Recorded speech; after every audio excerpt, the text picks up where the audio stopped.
There is a man in the story of Westeros who is right about almost everything. He has the strongest legal claim to the Iron Throne. He is one of the first to recognize the true threat beyond the wall. He does not lie, does not bend, does not abandon the causes he commits to. He holds every position he is given, no matter the cost, and he loses everything. His name is Stannis Baratheon. In a world where power belongs to the charismatic, the ruthless, and the beloved, Stannis is none of those things. He is rigid where others are flexible, honest where others are strategic, unyielding where others survive by compromise. He is perhaps the most just man in Westeros, and that is exactly why he fails. From a starving garrison holding the walls of Storm's End, to a cold, isolated court on Dragonstone, from the height of his claim to a lonely death in the snow. This is the story of a man who never stopped doing what he believed was right, even when the world made it clear it would not reward him for it. And at the end, there is only one question that matters. What is the value of being right if it costs you everything? To understand Stannis Baratheon, you have to start with the house he was born into, and the position he occupied within it. House Baratheon, by the standards of the great houses of Westeros, is a young one. It traces its founding to the era of Aegon the Conqueror, raised from a warrior's lineage and planted in the Stormlands to endure. Their words are not a boast about wealth or wisdom or ancient blood. They are a statement about force. Ours is the Fury, a house of storms and soldiers, hard men in a hard place. They rule from Storm's End.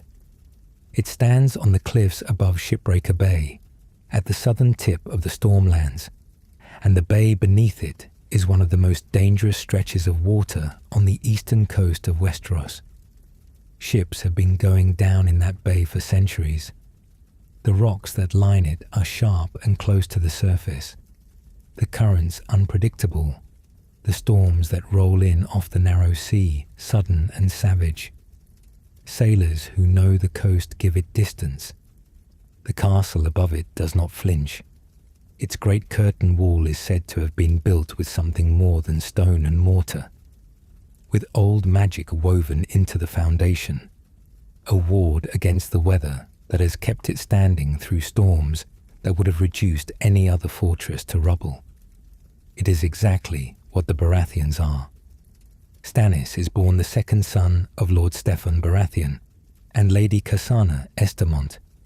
His elder brother is Robert, physically enormous even as a boy, loud, magnetic, the kind of person that rooms organize themselves. Robert is the obvious lord-in-waiting, the heir, the one the servants watch, and the bannermen smile at, and the household unconsciously prepares itself for. Stannis' younger brother Renly arrives after him, the third and youngest, with the particular advantage of being the baby of the family, easy, charming, never carrying the weight of expectation or the sting of comparison. Stannis is neither the heir nor the youngest. He is the one in the middle, and the middle is its own kind of education. You learn, in the middle, that the world has already assigned its attention elsewhere.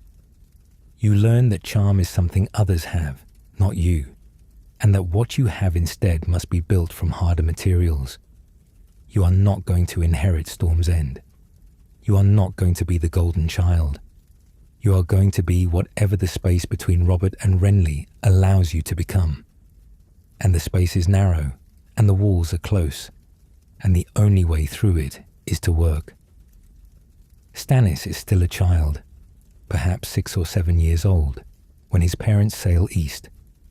King Aerys II has sent Lord Steffon on a mission.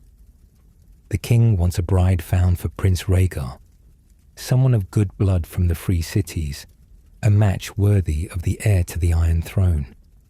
Lord Steffon and Lady Cassana cross the narrow sea and travel to Volantis and beyond. They search, and they do not find what the king wanted. They turn the ship around and sail for home. Their ship enters Shipbreaker Bay. The bay does what its name promises. The ship is caught by a storm, by the rocks, by the currents that have been pulling vessels apart in that water for as long as anyone can remember. It goes down within sight of Storm's End, within sight of the walls where Stannis is standing, watching. He sees his parents' ship founder.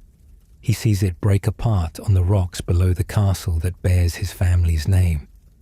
He sees his father and his mother go into the water, and he watches them drown, and there is nothing to be done. No boat can be launched in those conditions. No rope can reach that distance. The sea takes them, and the sea keeps them, and the boy on the wall watches all of it from start to finish. Robert, as the eldest son, becomes Lord immediately. He is only a few years older than Stannis, barely old enough to hold the title, let alone the responsibilities. The castle passes to a boy, and the second boy, standing at those walls with the wreck still visible below him, learns something that will shape everything that follows. He learns early. The world does not correct itself. Good men drown within sight of their own home, while their children stand helpless on the walls above. The sea does not answer for it. Nothing answers for it. Most people, when they absorb this lesson, eventually make a kind of peace with it. They become pragmatic, or resigned, or simply careful.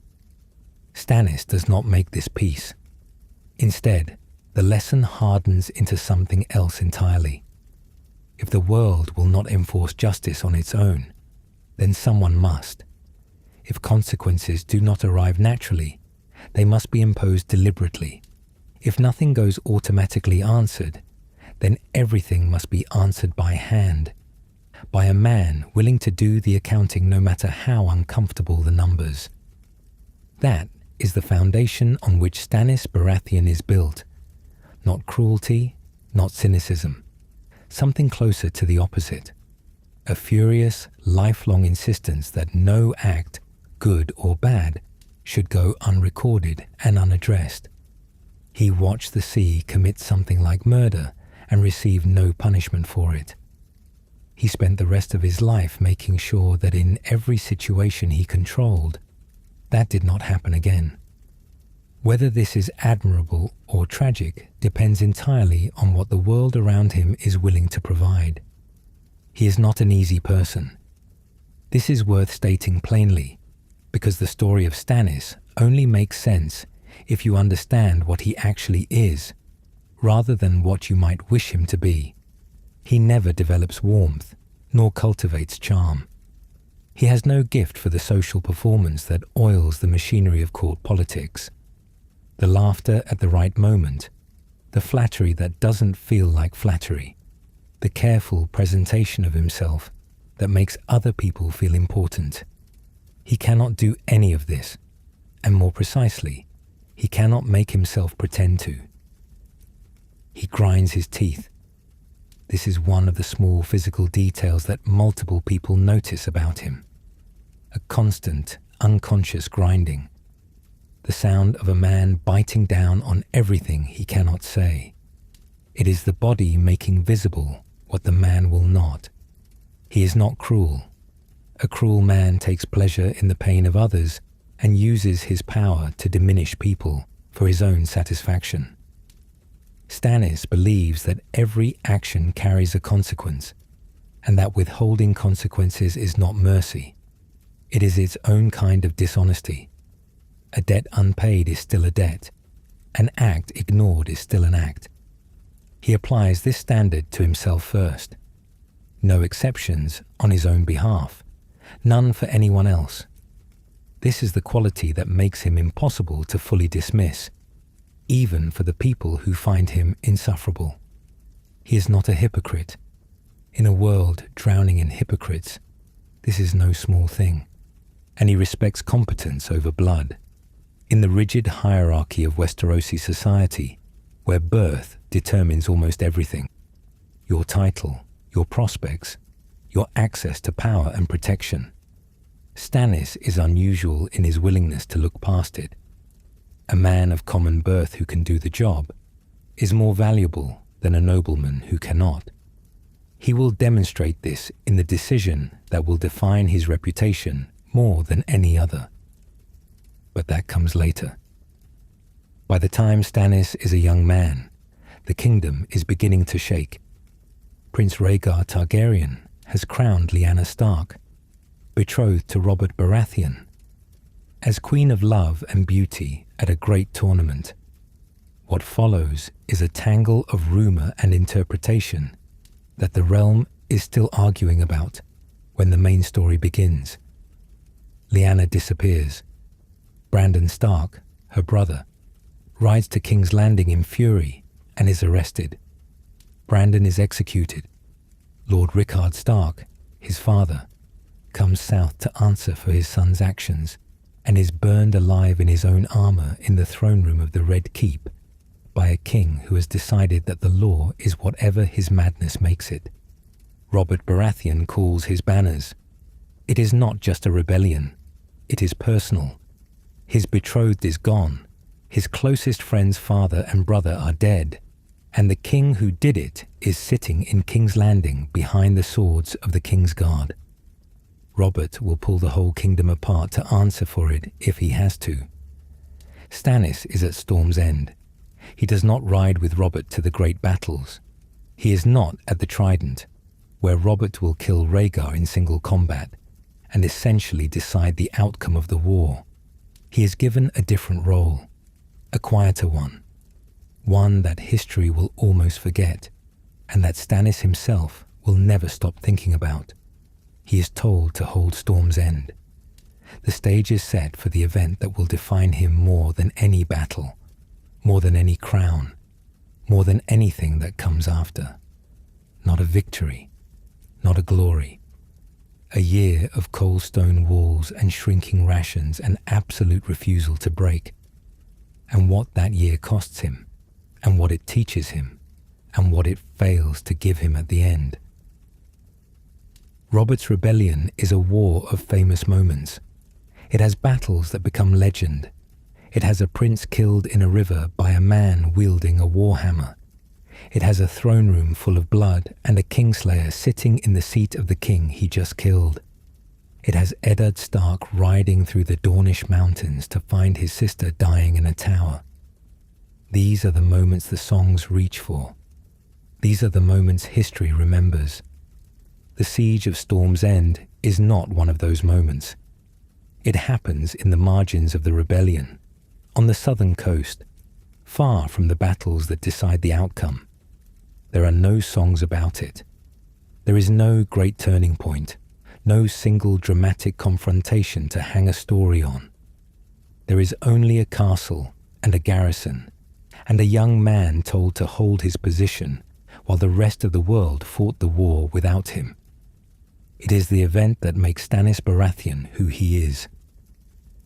When Robert calls his banners, most of the Stormlands follow him south and east toward the fighting. The rebellion builds its momentum battle by battle, house by house, as the Targaryen cause contracts, and the rebel alliance expands. But the Reach does not join them. The Reach, the largest and most fertile region in Westeros, ruled from the great seat of Highgarden, stays loyal to the crown. The Tyrells are powerful enough to make this matter. They have the biggest army, the deepest granaries, the most knights. When they decide to act, they choose a target that makes strategic sense. Storm's End. Lord Mace Tyrell brings a substantial army to besiege the Baratheon seat. He cannot let it stand.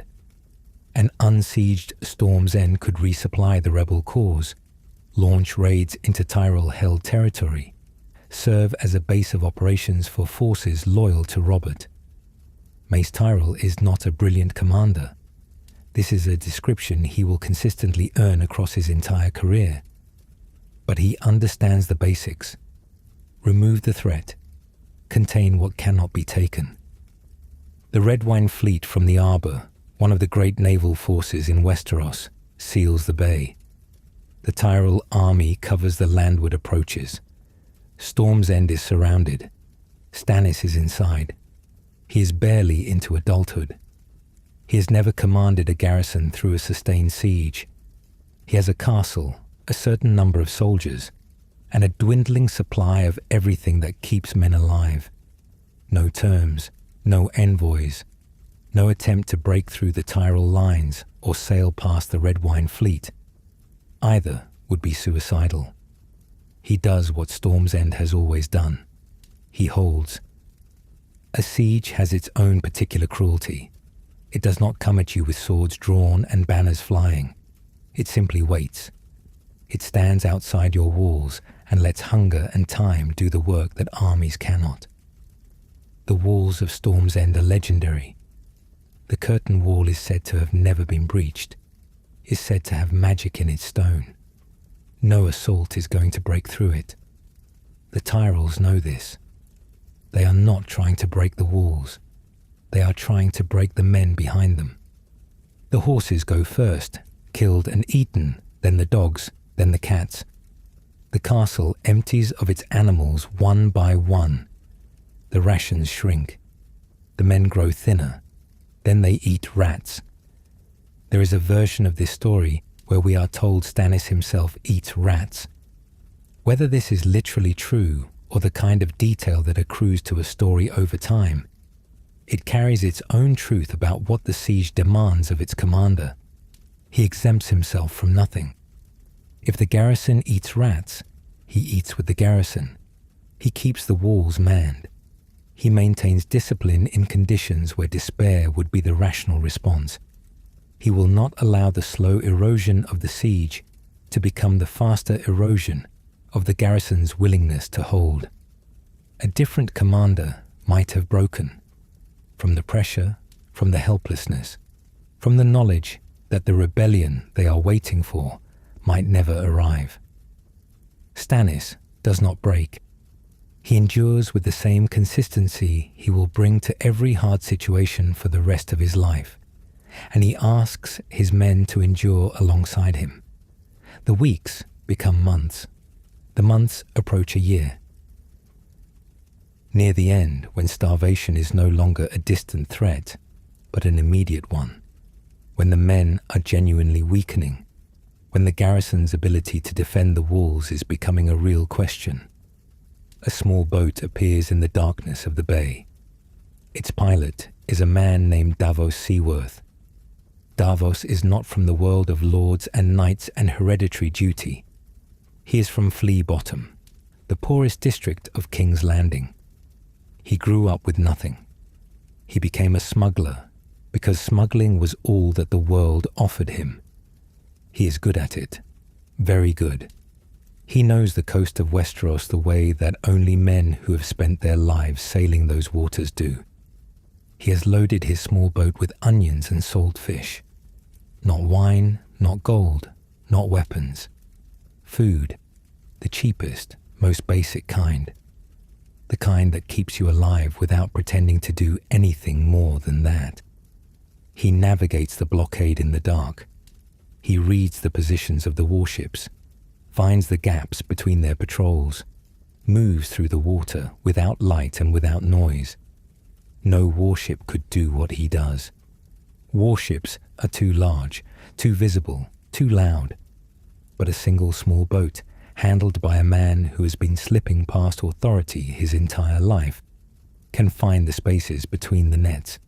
He reaches the postern gate of Storm's End and delivers his cargo. The garrison survives. The siege goes on, but they live. Robert wins the rebellion. The hammer comes down at the Trident, where Robert and Rhaegar meet in single combat, and Robert kills the prince he came to fight, smashing rubies from Rhaegar's breastplate into the river. King's Landing falls. Aerys II is killed in the throne room by Sir Jaime Lannister of his own King's Guard. The man sworn to protect him, stabbed in the back and then cut across the throat as he fell. The Targaryen cause collapses. With their king dead and their cause finished, the Tyrell army has nothing left to besiege for.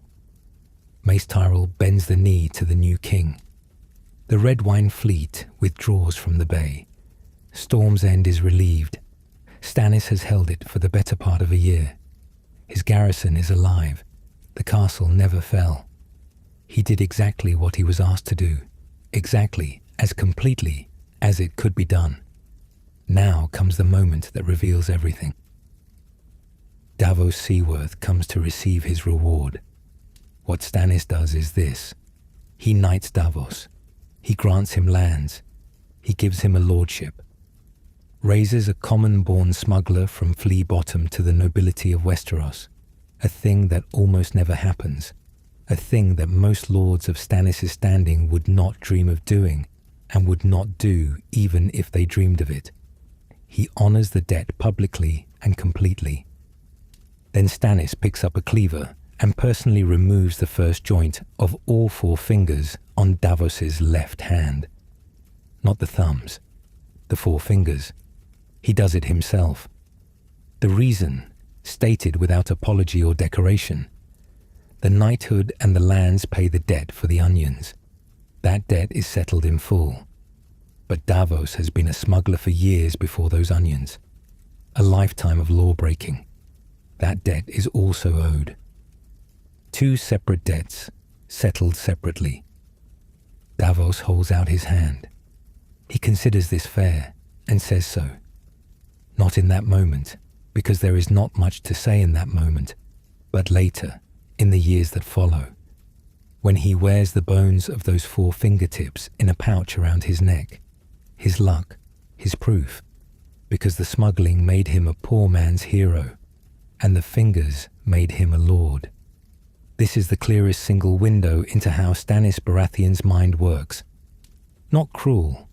A cruel man rewards nothing. Not capricious. The punishment is precise, applied without anger. Not sentimental. What Davos did changes the reward, not the debt. Other lords would have set the smuggling aside and been warmer for it. Stannis rejects the comfortable evasion. He would rather hurt someone he respects than lie to himself about what the law requires.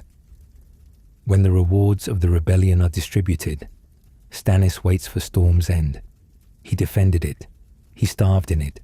He held it against a major Reach army and the full Red Wine fleet for close to a year, maintaining discipline in conditions designed to break it.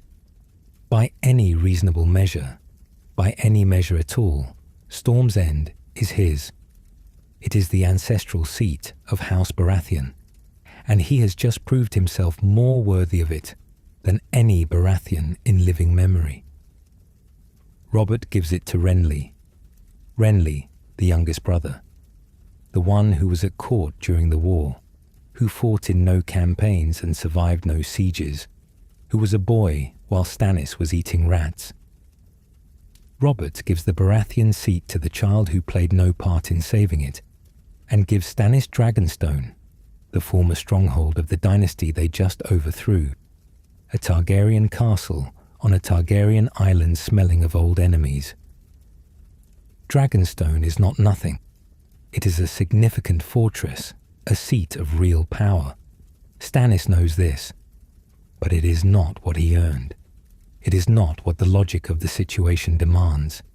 It is, he will reflect years later with the flat precision of a man who has had a long time to find the exact words for what was done to him, as if Robert had already decided which brother mattered more, and gave out the castles accordingly. He does not blame Renly. Renly was given a gift. You do not blame the recipient for the giving. He blames Robert, who gave it, who looked at what Stannis had done, and gave it to Renly anyway. He never forgives this. He never stops thinking about it. Every subsequent indignity, every slight, every time his service goes unrecognized, every time Robert's easy warmth flows around him rather than toward him, lands on top of this original wound and presses on it. The siege of Storm's End is the source of something in Stannis that will never fully heal. He did everything right. He was not rewarded for it. He spends the rest of his life refusing to accept that this is simply how the world works. That refusal is what makes him who he is, and it is what makes him, eventually, impossible to save. Some years into Robert's reign, a man on the Iron Islands decides he is a king. Balon Greyjoy is lord of the Iron Islands. That cluster of hard, grey rocks in the west of Westeros, where the Ironborn have lived for centuries on what they call the Old Way, which is to say, raiding and reaving and taking from the mainland what the sea cannot provide. The Ironborn are not a comfortable people to have as subjects. They have their own language, their own gods, their own deeply held conviction that paying for things is an embarrassment, and that what you can take by force is yours by right. Robert Baratheon is king, and Balon Greyjoy has decided that he does not particularly care about that. He crowns himself. He launches his longships.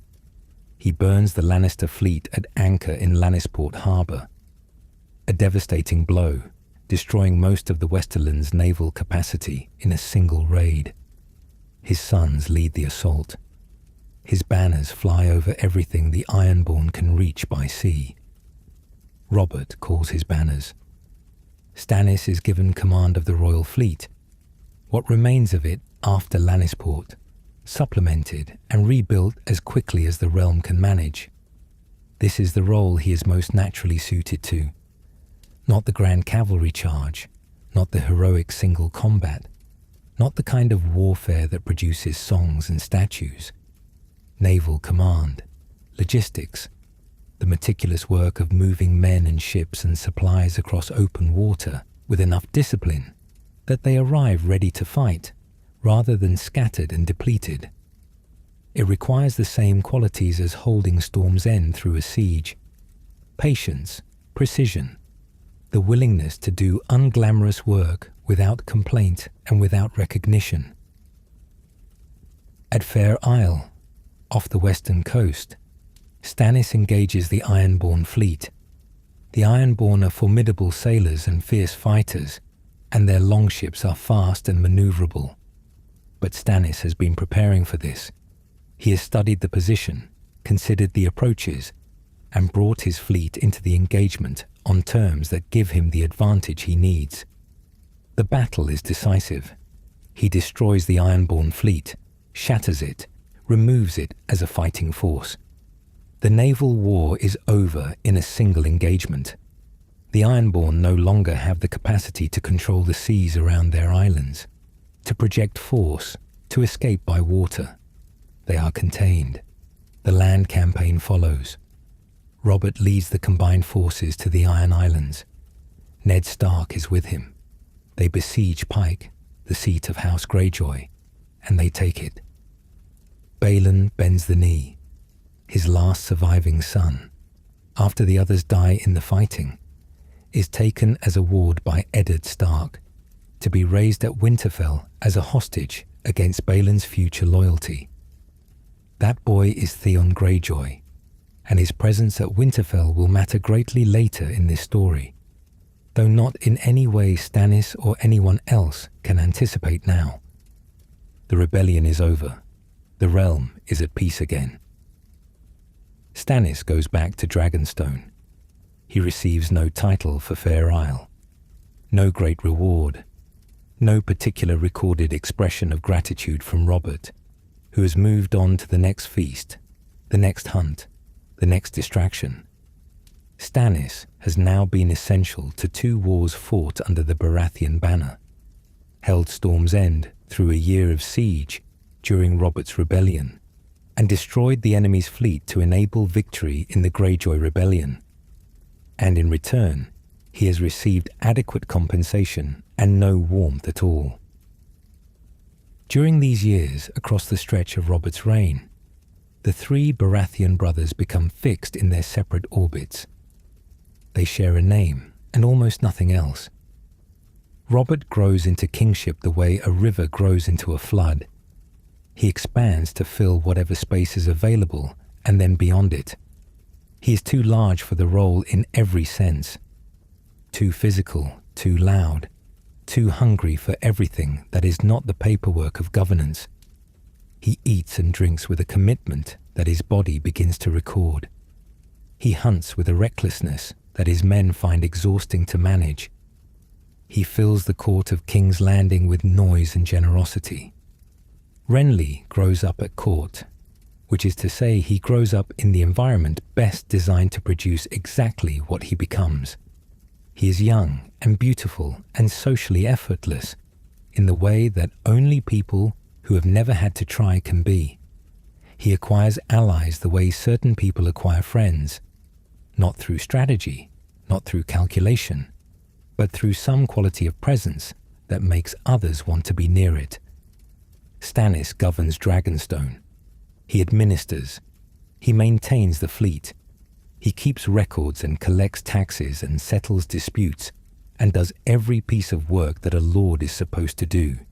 And he does all of it competently. And none of it generates anything you could describe as warmth in the people around him.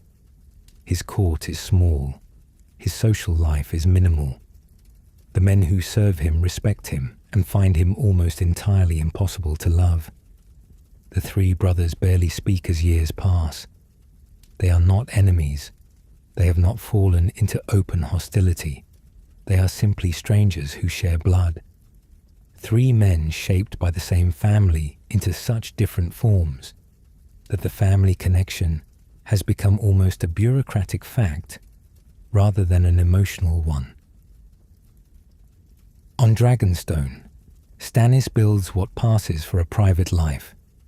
His wife is Lady Selyse of House Florent, a house from the Reach, deeply religious even before the Red Faith arrives on the island, not known for producing easy, sociable people. Selyse is intense in the way that people who have found absolute certainty are intense, utterly convinced of whatever she currently believes, willing to speak that conviction into rooms where it is not welcome, possessed of a righteous energy that is exhausting in close quarters. She is not the wife a politically ambitious lord would choose to soften his image or build alliances through. She is the wife Stannis has, and he keeps that commitment the way he keeps all commitments, completely, without visible complaint, regardless of what it costs him in comfort. They have one surviving child, a daughter named Shireen. Shireen contracted grayscale as an infant. The exact circumstances lost, only the consequence remaining. Grayscale is a disease that announces itself on the skin before it moves deeper, hardening flesh to stone, dulling the mind, eventually leaving its victims in a monstrous half-life if they do not die outright. Most children who contract it die. Shireen survived it, but the left side of her face carries the record of what it did to her. Hardened and discolored, stone pale and rigid, a permanent mark that nothing can remove. There are lords who would have found quiet reasons to set such a daughter aside. Lords who would have sent her away, to a distant seat, to the care of others, anywhere out of sight, anywhere that would not require her to be presented as the heir of a great house. The way of Westerosi nobility is hard and often cruel about this kind of thing. An unmarriageable daughter, disfigured in ways that make the eyes slide away, is not an asset. She is a problem to be managed. Stannis does not manage Shireen away. He keeps her at Dragonstone. He gives her tutors. He gives her books. She loves learning and fills the austere hours of the castle with reading in a way that suggests she has found in knowledge the warmth that her parents cannot quite provide. He raises her as his heir because she is his, and he does not abandon what is his. He does not hug her. He cannot be that kind of father, any more than he can be that kind of husband or lord or king. But love can be expressed as presence when warmth is not available. It can be expressed as refusal. The refusal to pretend someone does not exist. The refusal to let the world's discomfort with a person become reason to remove them from sight. Stannis' love for Shireen is expressed in the fact that she is there, that she is kept, that she is never made to feel like a problem he wishes he did not have. It is Stannis' version of love. It is presence made into protection. It does not look like anything the songs describe. It is real, and it matters, because when he finally turns away from it, the turning will cost more than everything else combined. Every principle he has held, and every rule he has enforced, and every hour of unglamorous work. All of it will be measured against that single moment when Stannis Baratheon, who does not abandon what is his, looks at his daughter and abandons her. But that is still far ahead. For now, she is on Dragonstone reading, and her father is governing efficiently and without thanks, as he has always done. King's Landing is a city built on performance. Not performance in the theatrical sense, though there is plenty of that, but in the deeper sense that everything important happens between the lines. Every conversation at court carries a second conversation underneath it. Every alliance is announced in the language of friendship. Every betrayal arrives dressed as loyalty. The men who thrive there are men who understand this instinctively, who read the gap between what is said and what is meant. Who can smile at an enemy with the warmth of a brother and feel nothing wrong about it? Stannis sits on the small council as master of ships, and he understands almost none of this. He is competent in his role. He maintains the royal fleet with the same methodical thoroughness he brings to everything. Ships are built on schedule. They are crewed properly.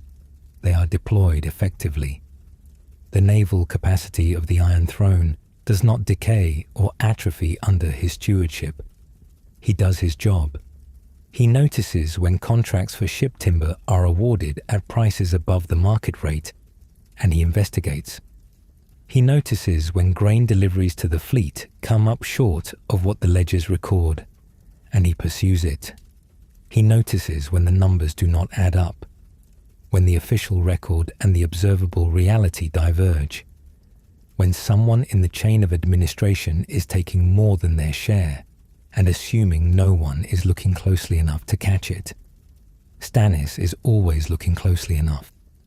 This makes him deeply useful to the administration of the realm and deeply unpopular at every level of it. The men who are stealing from the crown's contracts do not enjoy being caught. Peter Baelish, Littlefinger, the crown's master of coin, the most gifted financial manipulator in King's Landing, finds Stannis' scrutiny intolerable and returns the feeling with interest. Cersei Lannister, the Queen, finds him intolerable in almost every respect. He is the most useful man on the small council and the least welcome. He has held this position his entire life. He is accustomed to it. What he is not accustomed to, what no amount of experience in cold rooms with hostile people has prepared him for, is what he begins to notice about the Queen's children. Baratheons have black hair. This is not opinion or preference. It is a matter of observable hereditary fact, consistent enough across generations to function as a signature. The hair of a Baratheon is dark, black or very close to it, and this trait passes reliably from parent to child, dominant enough that it overwhelms almost anything else. Robert Baratheon's bastard children are scattered across the realm, born to women of various houses and backgrounds, and all of them carry the dark Baratheon hair, every single one. The trait does not miss. Robert's legitimate children, the 3 children he has with Cersei Lannister, the 3 who will inherit the throne in sequence, the 3 who represent the future of his dynasty, have golden hair. Lannister gold, green eyes to match. They look, to a man who is paying attention, exactly like their mother's family and nothing at all like their father's. Stannis is paying attention. He does not reach a conclusion immediately.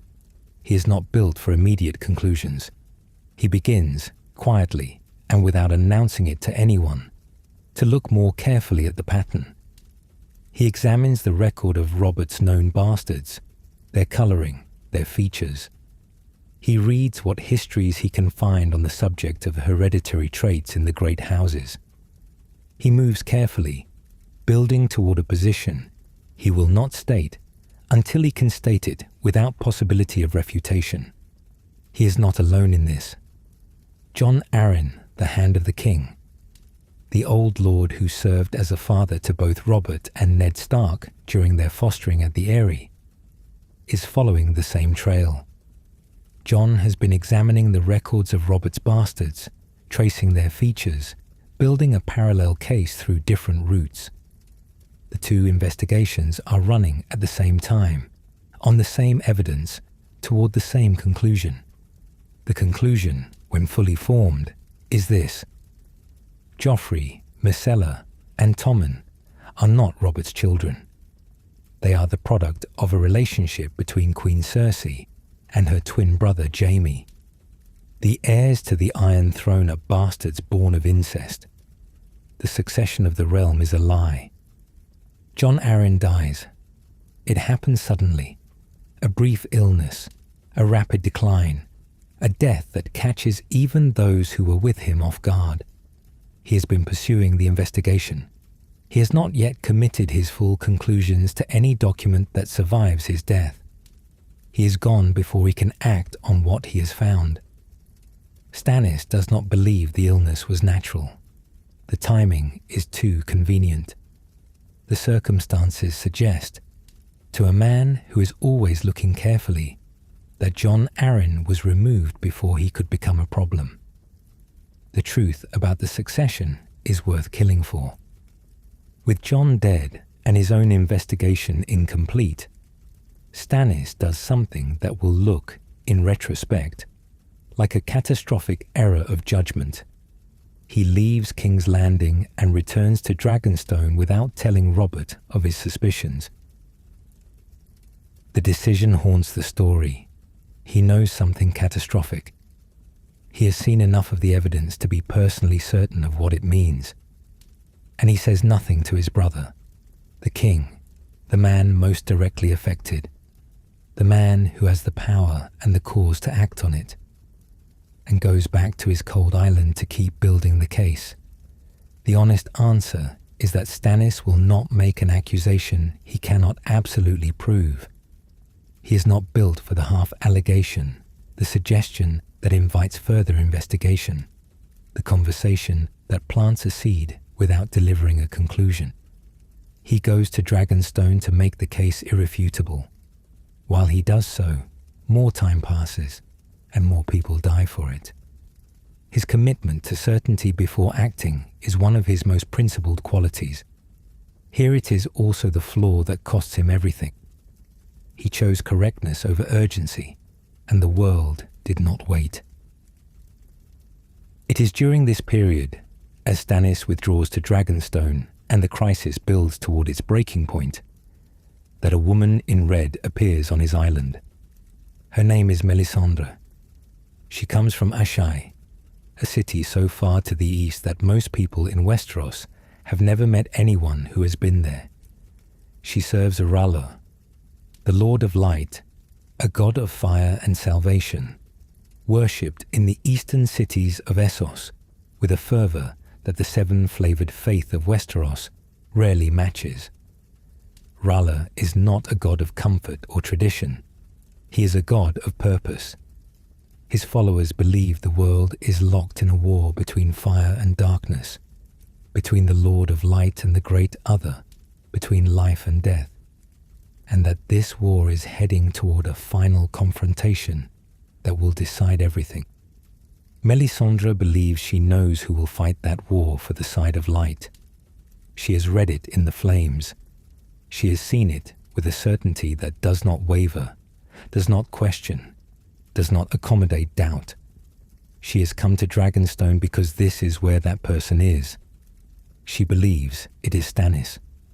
He is Azor Ahai reborn, the prophesied warrior of light, the one who will take up the burning sword and face the darkness in the last great battle between fire and shadow. She does not present this as a possibility or a hope. She presents it as fact, with the absolute calm of someone who has already seen the outcome and is simply waiting for events to catch up with her knowledge. Celise, Stannis' wife, converts on almost immediate contact. Whatever her previous relationship with the Seven, it is discarded without apparent difficulty the moment Melisandre articulates a faith with greater certainty and greater stakes. Celise becomes, if anything, more devout than Melisandre herself, surrounding herself with converts, dismissing the old faith loudly, filling Dragonstone's atmosphere with the intensity of the recently transformed. Stannis is more complicated. He is not a man of deep spiritual feeling. He accepts Melisandre's presence because she can demonstrably do things he cannot explain, and he is above all a practical man. If this woman can see the future in fire, if she can do what she appears to be able to do, then she is a resource that only a foolish commander would ignore. He adopts the Lord of Light the way he adopts everything, as a calculated commitment, not a conversion. He moves forward. This is how he thinks about almost everything. And it is, with Melisandre, the most dangerous way he could possibly think about her, because she is not a tool who operates without cause or without agenda. She is a true believer in a cause larger than Stannis, larger than his claim, larger than the war he thinks he is fighting. The price she will eventually name is one Stannis cannot afford to pay. He will pay it anyway, but that is still far ahead, in the cold and the snow, at the end of a road that is only beginning. Robert rides north to Winterfell. He is going to ask his oldest friend to come south and serve as Hand of the King. He brings half the court with him, the Queen, the children, the full procession of royal pageantry. Eddard Stark, who has been governing the north from the castle his family has held for 8,000 years, does not want to go south. He says so in as many ways as a man of his honor can manage. Robert asks anyway, and Robert is his king and his oldest friend, and Ned cannot refuse both at once. He goes south. He begins the work of the Hand, and almost immediately he finds himself following the same trail as Stannis. The children, the hair, the pattern that does not match. Ned follows the evidence further than Jon managed to before his death. He speaks to people Jon spoke to.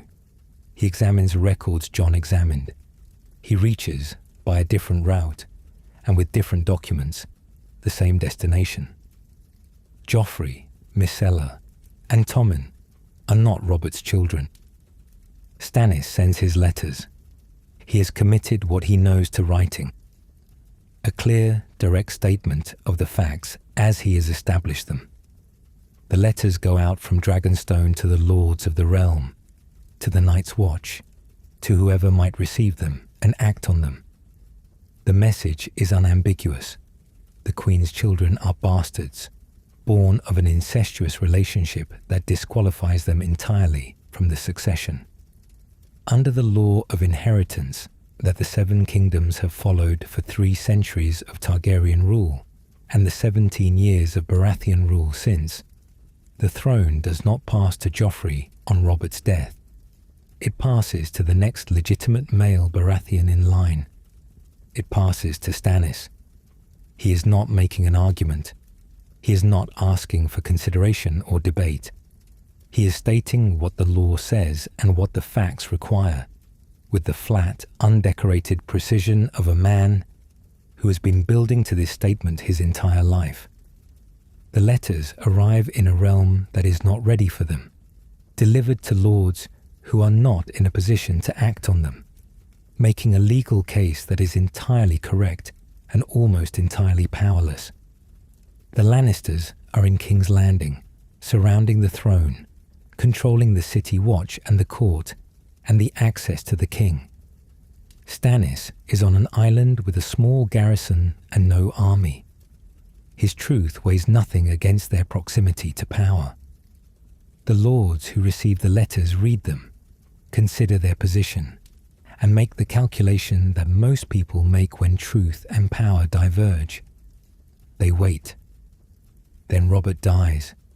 He is wounded on a hunt, gored by a boar, or so the official account holds. The circumstances around the hunt are murky in ways that become clearer later. The wound is severe. He lingers for a time, and then he is gone. And Joffrey Lannister, because that is what he is, whatever name he wears, is crowned King of the Seven Kingdoms. Ned Stark tries to act. He has the truth. He has what Robert gave him in his last hours, a letter naming Ned Protector of the Realm during the minority of his heir. He approaches Cersei privately, gives her a chance to flee before he reveals what he knows. He is offering mercy. He is also, in this gesture, showing his hand, giving his enemy time to prepare while he delays acting, for reasons of honor that the situation cannot afford. The City Watch turns on him. Littlefinger, who Ned believed was an ally, places a blade at his throat and smiles. Ned is arrested for treason. His daughters are in the city. His men are killed. He's taken to the black cells beneath the Red Keep, and the trial that follows is a performance staged by people who have already decided the outcome. Ned confesses. He does it because Joffrey's advisors promise him his life in exchange. The Wall, not execution. A dignified exile that would at least allow him to survive and perhaps find some way forward. He does not trust the promise. He makes it anyway because his daughters are hostages and their safety is the only currency he has left to spend. Joffrey has him executed on the steps of the Great Sept of Baelor, in front of the crowd, in front of Ned's daughter Sansa, who is standing there and cannot look away, with Ned's own ancestral greatsword. The realm fractures along every fault line it has been developing for years. Within months, 5 kings are at war. Joffrey sits the Iron Throne, backed by the Lannister armies and the Lannister gold and the Lannister ruthlessness that has always been the most reliable asset of that house. He has the city, the court, and the apparatus of royal authority. He does not have legitimacy. He has everything else. Robb Stark, whose father was just executed for the crime of trying to tell the truth, calls the northern banners and marches south for justice or vengeance, or some combination of the two that war tends to blur together. His lords declare him king in the north before the campaign is many weeks old. He wins every battle he fights. He does not know yet how much winning battles and winning wars can diverge. Balon Greyjoy, on the Iron Islands, sees his moment in the chaos and seizes it. He crowns himself again, the second time he has made this choice, apparently undiscouraged by the results of the first attempt. Renly Baratheon, the youngest brother, has raised the largest army assembled since the Targaryen conquest. Over 100,000 men, drawn from the Reach and the Stormlands, drawn to him by the force of his personality and the political convenience of his alliance with House Tyrell, cemented by his marriage to Marjorie. He has declared himself king. He is wearing a crown and holding court and preparing to march on King's Landing with a force large enough to take it without much difficulty. And then there is Stannis, on Dragonstone, with his small garrison and his fleet, and the woman in red, and the truth that nobody is listening to. His legal position is, by any honest reckoning, stronger than all of theirs. Robb Stark's claim is a regional declaration, the North rejecting Southern authority, a historical precedent, but not a claim on the Iron Throne itself. Balon Greyjoy's claim is built on the same logic as his first rebellion. Ambition dressed as independence, sustainable only as long as the chaos lasts. Joffrey's claim is built entirely on the lie that Stannis has exposed. Remove the legitimacy of his birth, and there is nothing beneath it. And Renly, who is his younger brother, who has no legal claim that supersedes Stannis while Stannis lives. The law of succession is not ambiguous on this point. The elder brother does not lose his place in line because the younger brother is more popular, more charming, better connected, commanding a larger army. Renly has roughly 100,000 men. Stannis has a fraction of that. Renly has the Tyrells. Stannis has a cold island and a red priestess. Renly is beloved everywhere he goes. Stannis is tolerated with difficulty by the people who have committed to his cause. Stannis knows all of this. He also knows, with the absolute conviction of a man who has spent his life insisting the rules apply, that his claim is correct, that the law is on his side, that Renly is committing treason as surely as Joffrey is, just with a more attractive face and a better army to hide behind. Legitimacy without power is a principle, not a crown. This is the lesson the story is trying to teach him. It is the lesson he refuses, at a foundational level, to accept. Before the campaign begins in earnest, Melisandre wants something that has nothing to do with armies or strategy. Among Robert's bastard children scattered across the realm is a young man blacksmith's apprentice from King's Landing, a boy of low birth who grew up knowing nothing of his parentage.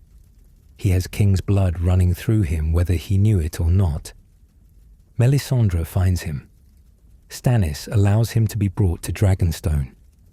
3 leeches are filled with the bastard's blood. Stannis casts them one by one into a brazier, naming a king with each: Joffrey Baratheon, Robb Stark, Balon Greyjoy, the 3 kings who stand between him and the throne. Whether what follows is coincidence or causation, all 3 die within a reasonable span of time. Joffrey is poisoned at his own wedding. Robb Stark is murdered at the Red Wedding. Balon Greyjoy falls from a bridge in suspicious circumstances. Davos is horrified. He acts. He gets the young blacksmith away from Dragonstone and sends him to safety, at great personal risk. When Stannis finds out, he is furious, but he cannot execute a man for saving a boy's life, even if that boy's blood was strategically valuable. He keeps Davos because he cannot punish honesty. He keeps Melisandre because he cannot abandon her power. The world Stannis operates from is not one that invites confidence. Dragonstone was built by Valyrian craftsmen centuries before the Doom took their civilization, and they built it with the particular intensity of people who believed they were making something permanent. Every surface of the castle has been worked into shapes, not the decorative stonework of southern seats, not the clean lines of a builder trying to impress. This is something older and stranger. The towers are shaped into coiling dragons. The walls are carved with scales. The gargoyles that line the battlements do not sit above the castle like ornamentation. They crouch at its edges like things that have been frozen mid-movement, watchful, waiting. The stone itself is dark. The island is dark. The sea around it is cold and often rough, and the wind that comes off the narrow sea has no warmth in it. From here, Stannis Baratheon is building a campaign to take the Iron Throne. His court is small, and it is small for a reason that says something honest about who he is. There is no advantage in staying at Dragonstone unless you genuinely believe in the man and the cause. There are no lavish rewards being distributed here, no feasts that serve as political theatre, No social scene that offers advancement to people willing to perform the right kind of loyalty. The men and women who remain on Dragonstone are there because they have committed. Whether that commitment comes from principle or desperation, or the particular kind of attachment that forms between difficult people and the few who can tolerate them, it is real in a way that the loyalty surrounding more popular claimants is not. Davos Seaworth is his most trusted advisor, his most reliable voice.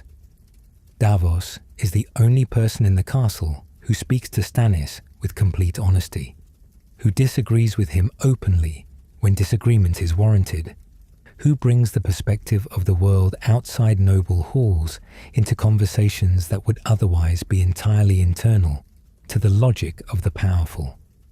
He is the voice of pragmatism, the voice of common sense.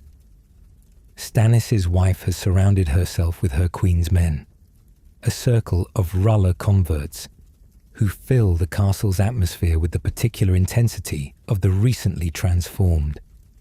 They burn effigies, they pray loudly, they push constantly for Stannis to adopt the new faith more completely, more publicly, with less of the reluctance that a careful observer can still detect beneath the surface. Melisandre's influence grows, and the ceremony that follows is the clearest expression of how far it has already reached. On the beaches of Dragonstone, Stannis publicly embraces a Ruller. The statues of the Seven, the Mother, the Father, the Warrior, the Smith, the Crone, the Maiden, and the Stranger, are carried down to a great bonfire on the shore and thrown into the flames. These are the gods of most of Westeros. Most of the lords Stannis needs to recruit pray to them. Most of the small folk who fill the armies he is trying to raise grew up with them. The faith of the Seven is not just a religious tradition. It is woven into the cultural identity of the realm in ways that make attacking it feel, to those who hold it, like an attack on something fundamental about who they are. Stannis throws one of the statues into the fire himself. He does not delegate this. He does it personally, because if it needs to be done, then he will do it. And if he will do it, then he will do it completely. And there is no version of this moment where he stands to one side and lets someone else make the gesture on his behalf. The political cost is immediate and significant. Lords who might have found reasons to support his legal claim cannot find reasons to support a king who has publicly burned their gods. The already narrow path to a southern coalition becomes narrower. Stannis is aware of this and burns them anyway. The quality that defines every decision Stannis has ever made. He cannot perform a version of himself for strategic purposes. For him, there is no gap between what he believes and what he shows. He has a god. The world will know it. One of his greatest qualities and one of his greatest handicaps, so perfectly fused that separating them is impossible. The same refusal to perform that makes him trustworthy in a world full of performers makes him unable to navigate a world that runs on performance. Melisandre conducts another ceremony. This one involves fire and a sword with the full mythology of Azor Ahai, the ancient warrior of light from the prophecies, who forged the flaming sword Lightbringer in the heart of his wife to end the long night. Stannis draws a burning sword from a great pyre. It glows and impresses those who are watching. Those who know the prophecy closely notice that it does not radiate heat. The real Lightbringer was said to radiate warmth even at a distance, to carry something of the sun in its blade. This sword does not do that. It burns cold. A spectacle rather than a weapon. Impressive rather than true. Whether it is a pale imitation, an honest mistake, or something Melisandre understands differently than she presents it, is not clear. Stannis accepts the designation of Azor Ahai Reborn, with the same flat acceptance he brings to every obligation that arrives without his consent. He does not want to be a prophesied warrior. He does not experience divine fire or sacred calling. He is a man who has been told this is his role and has decided, in his particular way, that if it is his role, then he will fill it, because the work requires someone, and he is the someone available. Through all of it, Davos remains. If there is a heart to Stannis Baratheon's story, a genuine emotional center beneath the refusal to stop, it is the relationship between this lord and his onion knight. They are improbable companions. The high-born second son who cannot be loved easily, and the common-born smuggler from Flea Bottom who loves him, plainly and without shame.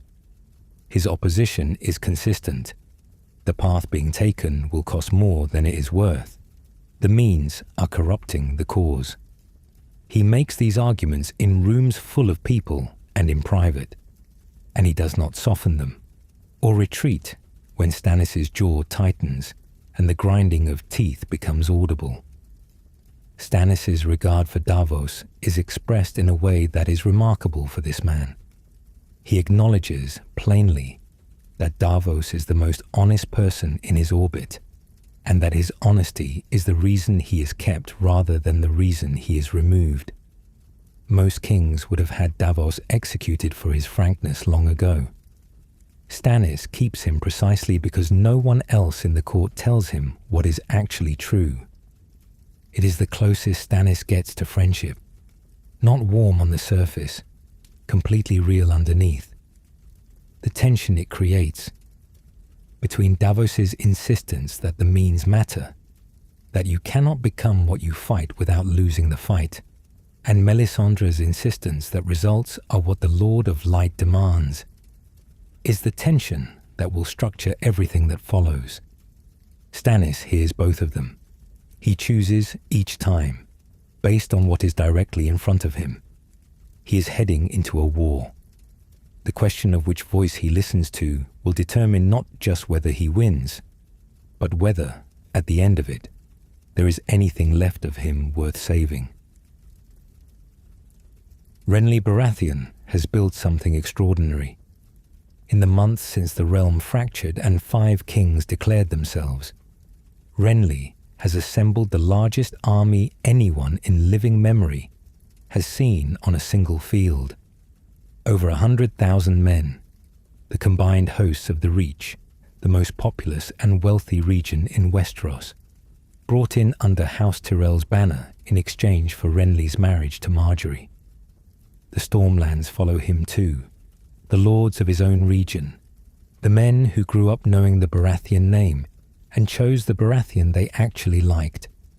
Together, they fill the land around Storm's End with camps that stretch further than the eye can easily follow, with the colour and noise of a military force large enough to end the war on the day it marches.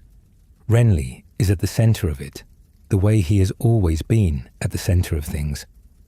Easily, naturally, surrounded by people who want to be near him. He has been crowned. He wears it well. Stannis has perhaps 20,000 men, his fleet and Melisandre. He comes to meet his brother anyway.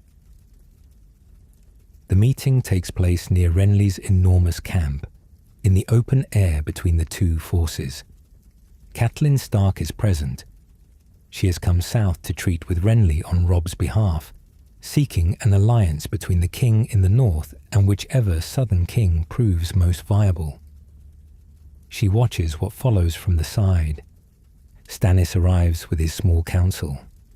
Renly arrives with knights at his back and laughter in his manner, the full casual confidence of a man who is holding every visible card in the deck and knows it. Stannis makes his offer. It is, within the constraints of what he can actually give, a generous one. If Renly acknowledges Stannis as king, bends the knee, surrenders his claim, accepts the legal reality of the succession, then Stannis will name Renly his heir, second in line to the Iron Throne. It is the maximum available within the law. Renly refuses. He cannot imagine doing it. He is standing at the head of 100,000 soldiers, and Stannis is asking him to yield to the grim, unloved middle brother, the one nobody has ever wanted to follow, who burns statues on beaches and grinds his teeth in council meetings and makes every room he enters feel slightly colder. He makes a counter-offer of his own. He can give Stannis a lordship, a position, a dignified place within the new order Renly is building. It is the offer of a man who believes he has already won and is being generous about it. Stannis refuses. He sets a deadline. Dawn. If Renly has not submitted by then, Stannis will destroy him. He sets this in front of the assembled lords and knights of Renly's enormous host, surrounded by the full weight of everything Renly commands, without apparent concern for how the mathematics look. Renly laughs. The crowd around him laughs with him. Stannis turns and leaves without responding to it. He walks away from the laughter the way he has always walked away from it, without acknowledgement, without visible wound, carrying it somewhere inside himself, where the accounting happens in private. He goes back to his camp. The night begins. What happens in that night is the thing Stannis carries for the rest of his life. Melisandre creates a shadow. She draws it from Stannis, from his life, his blood, the king's force in him, and shapes it into something that can move through darkness the way nothing made of flesh can move. Each time she does this, it costs him something visible. Afterward, Stannis is diminished, gaunt in a way that takes time to see, hollow somewhere behind the eyes, as if a portion of whatever animates him has been spent and will not return. The shadow goes to Renly's tent. Renly is there with Brienne of Tarth, his personal guard, sworn to him, devoted to him with the particular intensity of someone who has found in service the purpose they were always looking for. She is holding him when it happens. Catelyn Stark is in the tent too, having sought a private audience. Both of them see what comes into the room. Neither of them can stop it. Neither of them can fully describe what it is. Darkness shaped like a man, moving through the space with the certainty of something that cannot be deflected. Renly dies. He dies quickly, in Brienne's arms, with the shadow already gone before the body hits the ground. Brienne is found standing over him with a drawn sword, and no explanation that the arriving knights are prepared to believe. She and Catelyn both escape in the chaos, fleeing as the accusations pour toward Brienne, and the camp erupts around Renly's death. Stannis did not draw the blade. He did not enter the tent. He did not give a direct order that can be recorded or attributed or held up as evidence. The shadow was his. The legal argument is available for those who want to make it. Renly had no valid claim that superseded Stannis. He was committing treason under the succession laws of the realm. He refused a lawful offer to submit and chose instead the force of arms. Stannis warned him. The deadline was stated clearly. The personal argument is harder. This is his brother. The shadow that reached into that tent in the dark was made from Stannis. He moves forward. It is the only thing he knows how to do with the things that cannot be undone. Renly's army shatters in the hours after his death. Much of it disperses, the solidarity of the camp evaporating once the man at the center of it is gone. Some of the Stormland's lords come to Stannis, recognizing the legal reality now that the alternative is no longer standing. The Tyrells withdraw, the vast force from the Reach, the Redwyne fleet, the hundreds of thousands of men who made Renly's army what it was, gone, heading back to Highgarden, where they will not stay idle for long. Storm's End still needs to be taken. The castle's garrison holds for a time, loyal to the cause they were given regardless of how the cause has changed around them. Stannis uses the shadow weapon again, a second creature of darkness drawn at the same cost as the first. The garrison's commander is found dead in the night, no wound anyone can account for. The gates open the next morning. The castle that was given to Renly, that Stannis held for a year eating rats, that was the ancestral seat of his family, that he was never given because Robert had already decided who mattered more, is finally in his hands. He has used the shadow twice now. Both times it worked. Both times it left nothing to show for it. No evidence, no blade, no record that points back to Stannis. He has the castle. He gets no closer to feeling that he has fought cleanly. With Storm's End secured, Stannis turns his full attention to King's Landing. The city is the prize, the true seat of power. The Iron Throne is there. The court is there. Take King's Landing, and the claim becomes real. His plan is direct. He will sail up the Blackwater Rush with his fleet, force entry to the harbour, land his combined force on the shores beneath the city, and assault the walls with everything he has. It is a frontal attack on one of the most fortified cities in the world, by a force that is significant but not overwhelming, against defenders who know he is coming. Tyrion Lannister is in King's Landing, serving as Hand of the King. Tyrion is not a man who wastes time, and he has not wasted the time Stannis' campaign gave him.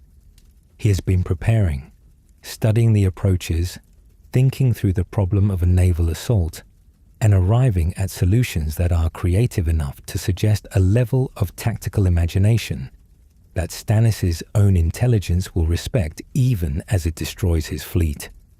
A great chain is being prepared, something to be raised across the river once a fleet has entered, trapping the ships inside. The wildfire stores beneath the city, produced by the pyromancers over years, have been inventoried and are being deployed. Stannis knows he is not the only intelligent man thinking about this problem. He proceeds anyway, because the alternative is to wait on Dragonstone, while his claim slowly loses whatever momentum it has, while the Tyrells find their alliance with the Lannisters, and his window closes for good. He gives Davos command of the vanguard, the first ships in, the ones that take whatever comes first, the ones that absorb the initial blow before the picture becomes clear. It is an enormous honor and an enormous exposure, and Davos accepts it without complaint. The fleet assembles in the darkness. The coast of the Crownlands is ahead.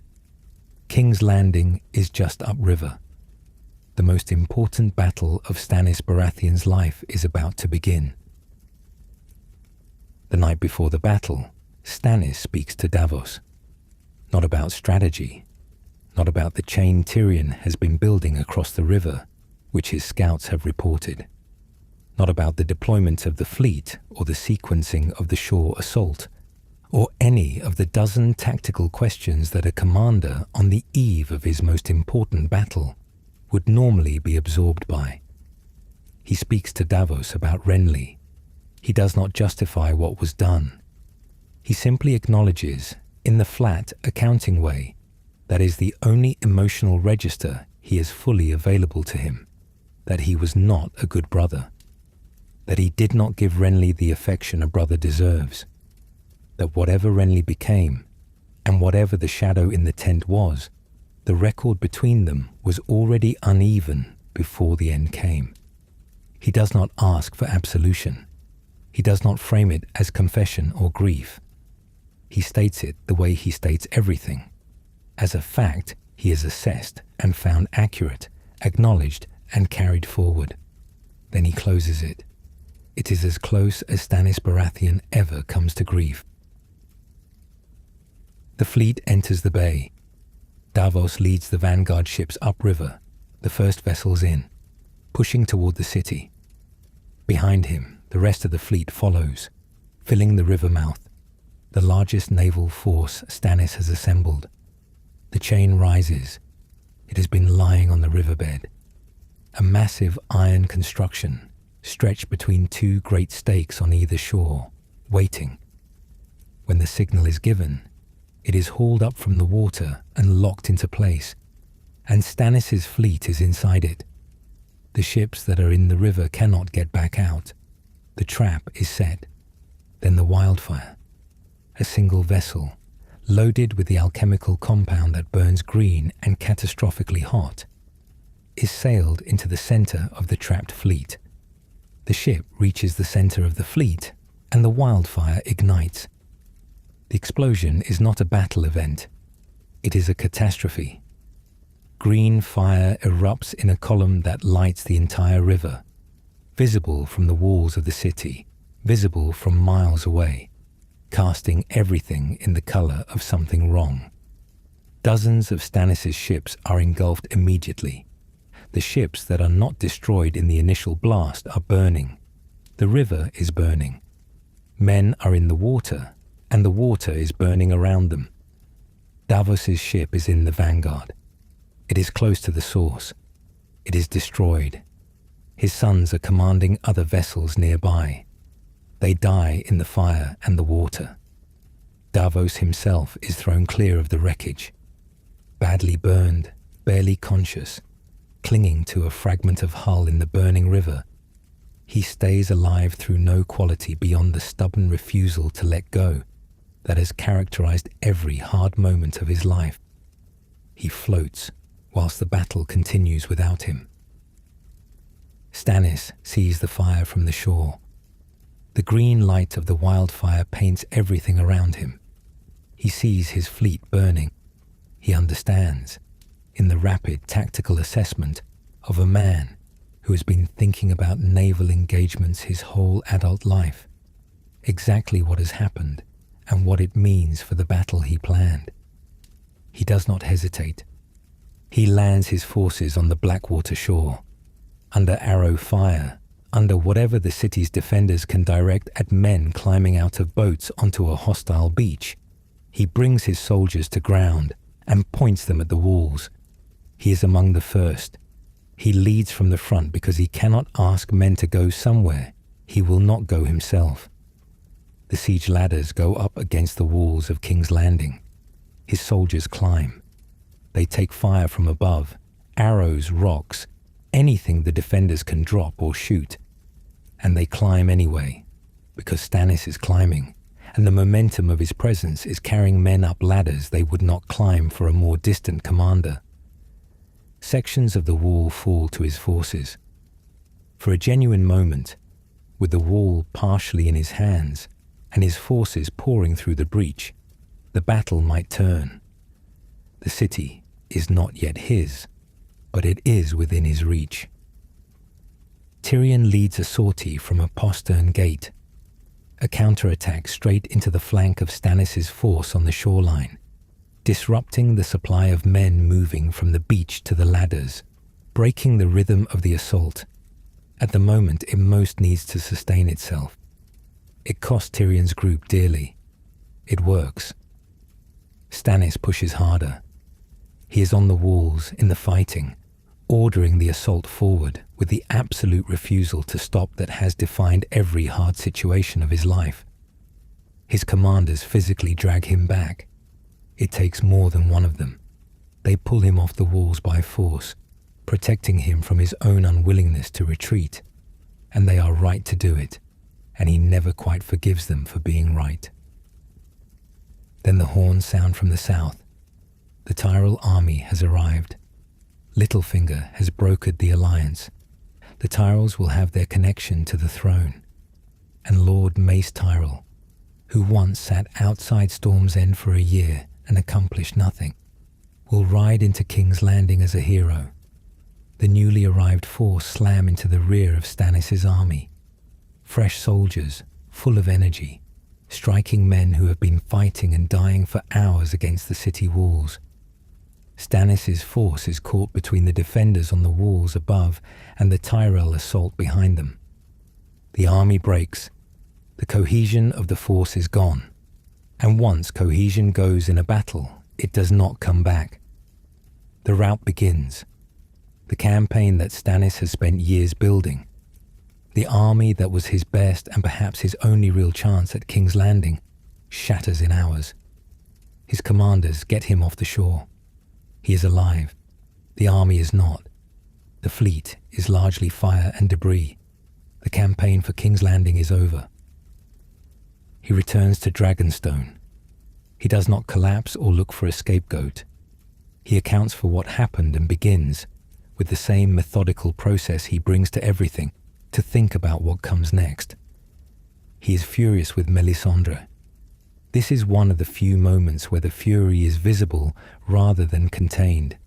Her prophecies should have seen this. Her fires should have shown him what was waiting in the river. He goes to her alone, in private, in his chambers, away from the court and the council, and the remnants of an army that has just been destroyed. He gets his hands around her throat. He presses. He is a strong man, physically strong in the way that years of military life produce, and he presses with genuine force. She does not flinch. She does not fight him. She looks at him with the same absolute calm she has shown in every situation where the rational response would be fear. She makes no attempt to remove his hands. She simply holds his gaze, unafraid, unhurried, until the point is made without either of them having to state it. He lets go, not because he couldn't, because killing her in rage is not how Stannis Baratheon makes decisions. He does not act from rage if he can help it. This has been true his entire life, in every hard moment, in every situation where fury was available and action from fury would have felt good for 30 seconds. He has always chosen to sit with the fury rather than spend it on something that will not fix the problem. Killing Melisandre would be satisfying. It would not get his army back. He releases her. He breathes. He carries the defeat forward into whatever comes next, the way he has always carried what cannot be changed. Blackwater does not break Stannis. What it does that nothing before it has quite managed, is remove the last trace of any belief that being right protects you. He had the law. He had the claim, the better argument, the sufficient force, the strategic moment. He lost. The man who spent his life insisting the world should be just has just received its clearest answer. He keeps moving. Days pass, then weeks. Then a report comes in from the bay. A man has been found on a rock in the Blackwater, clinging on, badly burned, alive. They bring him back to Dragonstone and treat his wounds, and when he is recovered enough to stand, he is brought not to the court, but to a cell. Davos Seaworth, who survived the green fire and the cold water, and days on a rock in a bay where things were still burning when they pulled him out, has come home to a dungeon. Melisandre identified him during his recovery as a threat to Stannis' cause and had him imprisoned. The crime she names is real. Davos planned to kill her. He believed she was destroying the man he served. He had a blade, he had a plan, and the only reason he didn't use it was that events intervened. In the dungeon, he reads. Shireen had given him a book before the battle. She had been teaching him to read. The Lord's daughter and the flea-bottom smuggler, sitting together over the letters, Shireen patient and encouraging. He takes the book into the cell with him and continues in the dark, reading about Aegon the Conqueror, working through the letters one at a time, waiting to find out whether the man he has served his entire adult life will have him executed or set him free. In the dark, with burned hands and aching bones, Davos Seaworth reads, and waits, and holds on, as he always has. Davos Seaworth is brought from the dungeon. He is still healing. The burns from the wildfire mark him, his hands, his face. the slow, careful way he moves that belongs to a man whose body has recently been very close to the end of what it can manage. He has been in the cell long enough to make real progress with the book Shireen gave him. He has been reading about Aegon the Conqueror in the dark, working through letters by whatever light came under the door, learning a skill he should have had decades ago from a girl who taught him without judgment and without impatience. He does not know, standing before Stannis, whether he is being released or sentenced. Stannis has a letter. It came from the Night's Watch, from Castle Black, the great fortress at the center of the wall, the seat of the Lord Commander. It describes what is happening beyond the northern border of the realm in terms that most lords in Westeros would dismiss immediately. The army of the dead is real. The wall is the only thing standing between the living and an enemy that does not die and does not stop and does not negotiate. The Night's Watch is depleted, undermanned, running out of time. They need help. They need men and supplies, and more than anything, someone in a position of authority to take the threat seriously. Stannis reads it. He believes it. This is not a small thing. The Night's Watch has been sending these warnings south for years, and for years the South has responded with polite indifference or outright mockery. The others are a children's story, a myth, something that happened in the far distant past, if it happened at all. The men who have seen them, who have fought them, who have watched the dead rise, are the men nobody listens to, from the organization that nobody takes seriously, begging for attention from a realm that has decided the real threats are political rather than existential. Stannis looks at the letter and decides the men who wrote it are telling the truth. He pardons Davos. Then he puts the question directly to him. What should be done now, with the army gone and the letter on the table? Davos's answer is straightforward. Go north. The realm has a real need that no other king is filling, and a king who ignores the destruction of his own people in pursuit of a throne has already revealed what kind of king he is. The wall needs help. That is where Stannis should be. Stannis agrees. This is the hinge point of his story. He is not going north because it will help him take the Iron Throne. It will not. The wall is 1,000 miles from King's Landing, in a direction that leads away from every southern alliance he needs, every army he might rebuild, every political maneuver that could restore what Blackwater took from him. Going north is, from a purely strategic standpoint, the wrong move. He goes anyway. He goes because there is a real threat, a genuine danger to the lives of real people, and he is the only king who will act on it. He goes because this is what a king should do, not what wins thrones, but what a king who has earned the title rather than inherited it or taken it by force is actually for. It is his most admirable decision, and it will kill him. Mance Rayder has been building his army for years.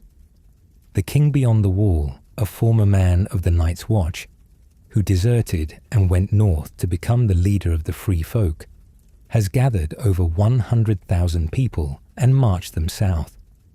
Not in the spirit of conquest or raid, in desperation. Something is driving them from the far north, something moving through the coldest and most remote places beyond the wall. And the wildlings would rather face the wall and the Night's Watch than remain where they are. The Night's Watch has held the wall. Barely. Jon Snow led the defense personally against the wildling assault. A young man commanding the resistance of a depleted organization, holding a 700-foot structure of ice against a force that vastly outnumbered them. The Watch has held, and it has paid for it, and what remains is exhausted and aware that holding is not the same as having solved the problem. Stannis arrives by ship, landing on the eastern coast, and marching his remaining forces west and north to Castle Black. He strikes the wildling army from behind, from the direction it never expected anything to come from, catching them encamped below the wall, exhausted from the previous night's fighting and wholly unprepared for attack. His cavalry crashes into the rear of a force that has no formation to meet it. The wildling army breaks. The assault on the wall collapses. Mance Rayder, the king beyond the wall, is taken prisoner. Stannis has saved the Night's Watch. He has kept alive the only organization standing between the living and whatever is coming from the north. In a story full of hollow victories and consequential defeats, this is one of the most genuinely significant things anyone does in the whole sprawling conflict. It just doesn't look like it from the south, where nobody is paying attention. Jon Snow, elected Lord Commander of the Night's Watch in the aftermath of the battle, is not a Stannis loyalist, but he recognizes, with the clear assessment he brings to most things, what Stannis has just done. He knows that the Night's Watch could not have held for much longer, and that Stannis' arrival had certainly saved them. Stannis wants a Stark. He understands the North analytically, the way he understands every strategic situation. The Northern Lords are not going to declare for him, because he is the rightful king. The legitimacy argument that should move them the way it moves him simply does not, because what they are loyal to is not the law of succession, but the memory of the family that ruled them for 8,000 years. Ned Stark's justice, Robb Stark's fire, the grey stone of Winterfell and the direwolf on the banner. These are not arguments, they are feelings, and feelings respond to symbols. He offers Jon Snow the symbol. He will legitimize him. He will make Jon Snow into Jon Stark, grant him the name and the title, hand him Winterfell as Lord of the North in exchange for his service as Stannis' man in the region. It is, from Stannis' position, a genuinely generous offer. It is also transparent in the way that all of Stannis' offers are transparent. He needs what he is offering to give, and the need is as visible as the generosity. Jon refuses. His vows bind him to the Night's Watch. He took them. They hold. He will not abandon his sworn duty for a title, however significant, however much it might mean to the part of him that has spent his whole life being told he cannot inherit and does not belong. Stannis is frustrated. He does not punish Jon for it. He respects it, which is his version of understanding even when understanding eludes him. Jon refused on grounds of honor. A vow is a vow. Stannis can work with that. The wildling problem is real and immediate, and Stannis recognizes it the way he recognizes every problem, practically and without regard for how it will be received. But it is Jon Snow who forces the solution into reality. As Lord Commander, Jon insists the wildlings cannot be left beyond the wall to swell the ranks of the dead, and he drives the policy that brings them through. Stannis supports what he sees as necessary. The gift, the land granted to the Night's Watch, is open to settlement. The abandoned northern lands beyond it are offered as well. The wildlings pass from enemies to subjects, given land and the protection of law in place of the wall that once kept them out. A solution almost no one wants, and one that will not be forgiven. Mance Rayder is brought to the pyre. Melisandre argues that Mance, as king beyond the wall, has king's blood, the blood of a man who was a king, whatever his origin, and that the Lord of Light demands it. A burning is arranged before the assembled Night's Watch and the wildlings now settled south of the wall.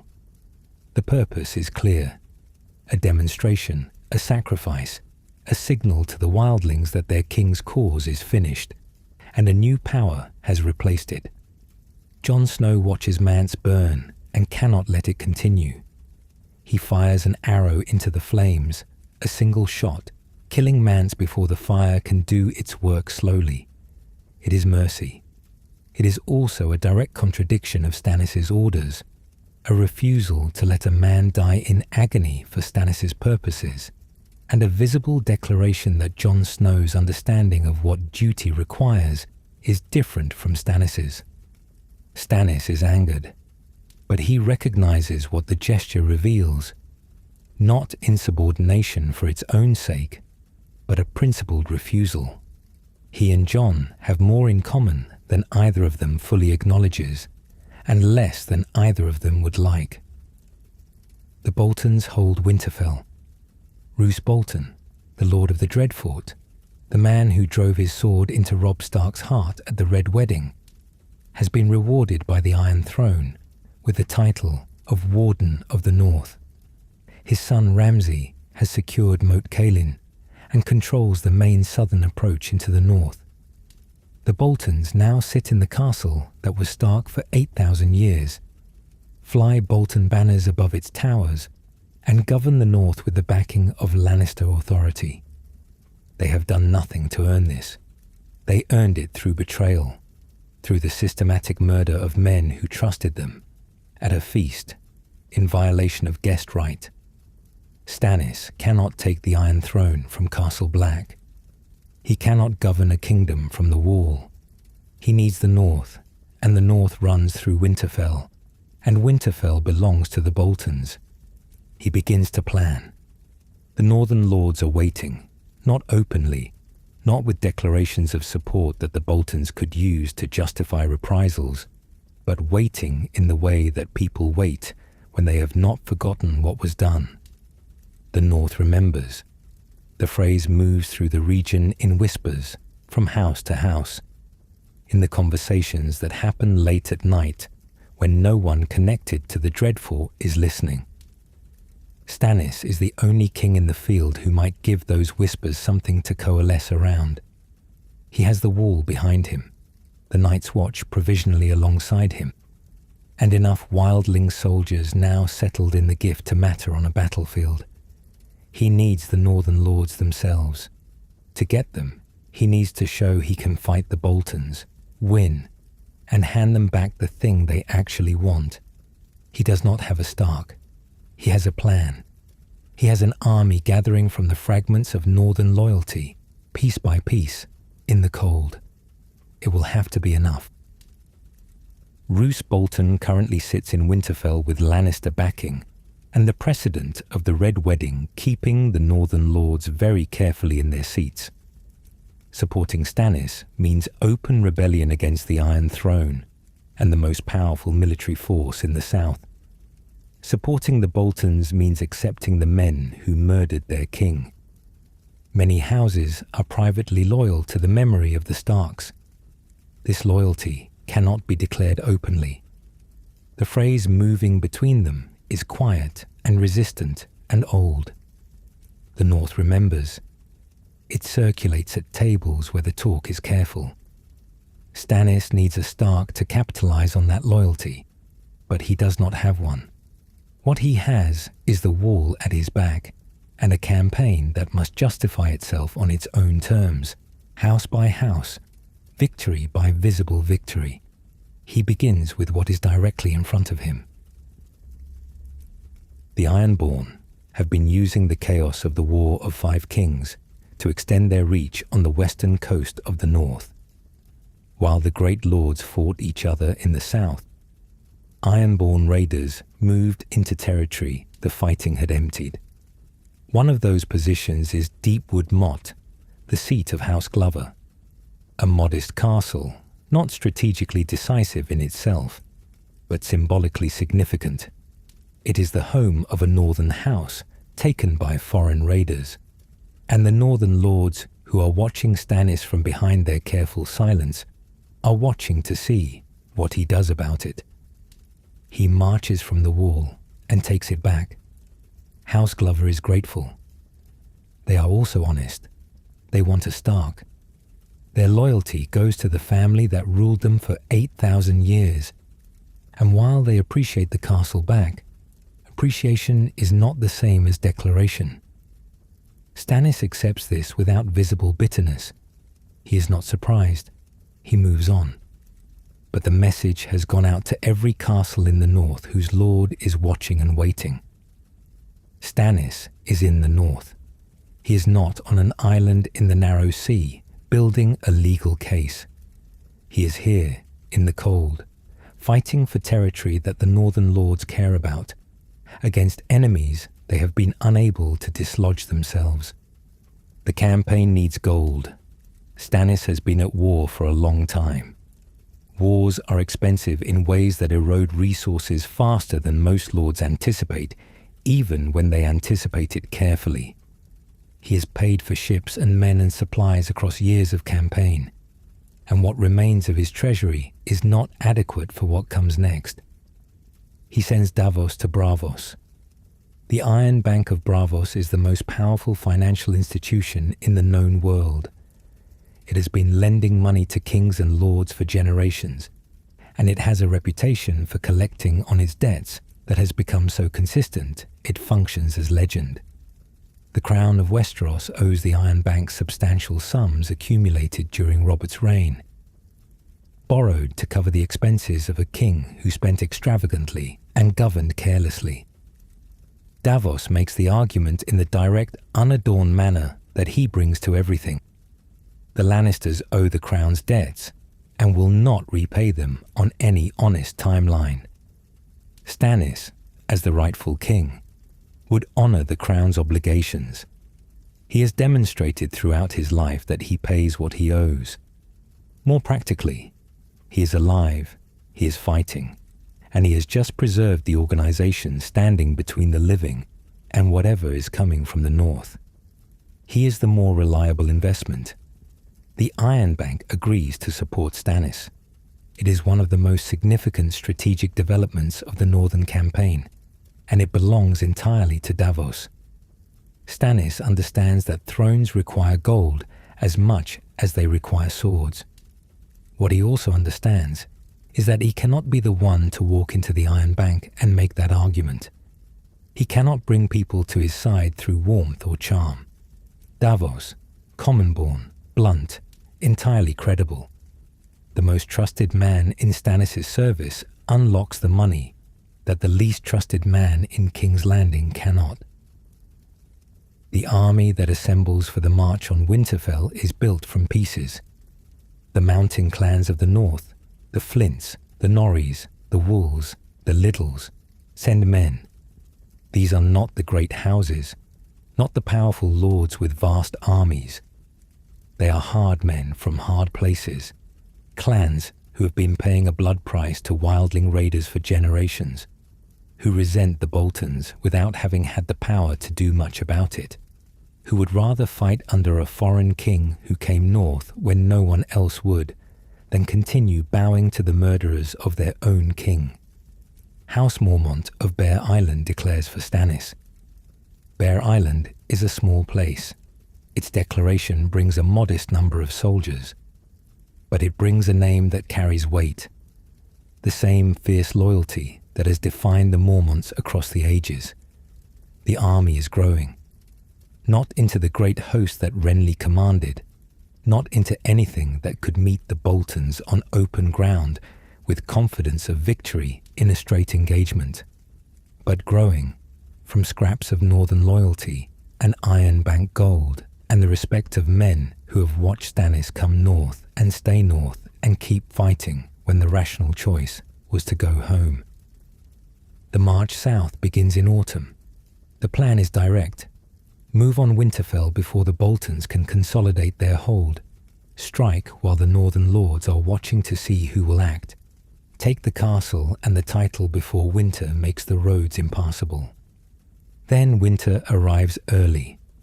The snows that fall on the march south are extraordinary. Not in the ordinary autumn storm sense, but in the sense that makes experienced northern men exchange glances and say nothing, and keep their thoughts to themselves. Drifts rise to waist height, then chest height. The column slows, then stalls. Miles that should take days take weeks. The army that was marching begins to stand in snow that is not moving and is getting deeper.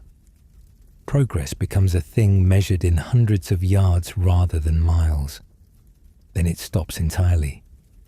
They are still miles from Winterfell, trapped between the castle ahead and the wall behind, in cold that is actively killing the weakest men and threatening the others.